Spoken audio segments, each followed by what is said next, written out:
ঈদের আনন্দের অনেকটাই জুড়ে থাকে ঈদের নতুন পোশাকে। তাই পছন্দের পোশাক খুঁজতে সবাই ছুটে বেড়াচ্ছেন এক দোকান থেকে অন্য দোকানে। লুটনের বাঙালি পাড়া হিসাবে পরিচিত বেরিপাক এলাকায় শেষ মুহূর্তে জমে উঠেছে ঈদের বাজার। আমি বেডফুট থেকে ঈদের শপিং আইছি, খুব ভালো লাগে, দামও রিজনেবল আছে। শপিং করবার লাগে তাই তো আইয়া দেখি খুব বিজি, খুব ভালো লাগছে, সকলে আইসে ঈদের শপিং করবার লাগে। পোশাকের সাথে জুয়েলারি, তাও হতে হবে মানানসই। তাই অনেকেই ভিড় জমিয়েছেন স্থানীয় জুয়েলারির দোকানগুলিতে।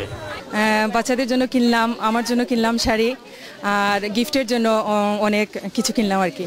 খুব ভালো লাগতেছে। যে না এখনো কিনছি দুই একটা, আরো দেখলাম এখন রয়েছে আমার আম্মার লাগে একটা কিনার। মেহেদির রঙে হাত না রাঙ্গালে ঈদের আনন্দ যেন অসম্পূর্ণ রয়ে যায়, তাই অনেকেই রাঙ্গিয়ে নিচ্ছেন তাদের হাত।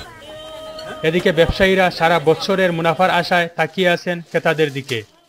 প্রথম দিকে বেচাকেনা কিছুটা কম হলেও শেষ মুহূর্তে ভালোই বিক্রি হচ্ছে জানালেন ব্যবসায়ীরা। রিসেশনের বছর বাট এক্সপেন্সিভ জিনিস হলেও আইছে, কাস্টমারের চাহিদা এক্সপেন্সিভও তুলনামূলকভাবে অন্য বছর থেকে এই বছর আর্লি বিজি কম হয়েছে, বাট লেটে ইয়া হোক সমান। আমাদের এশিয়ান পিপল অনেকে তাদের দেশে চলে গেছে, সেটা একটা কারণ হতে পারে। আর আরেকটা কারণ হতে পারে রিসেশন। সেই দুটা কারণে আমাদের হয়তো গতবারের চেয়ে এবার বিজনেসটা একটু কম হইতেছে। ঈদকে সামনে রেখে সবার মধ্যে যে আনন্দ বিরাজ করছে তা যেন বিশ্বের মুসলমানদের মাঝে ঐক্য আর শান্তি বয়ে আনে, এটাই সকলের প্রত্যাশা। মোহাম্মদ তাজ, চ্যানেল এস নিউজ, লুটন।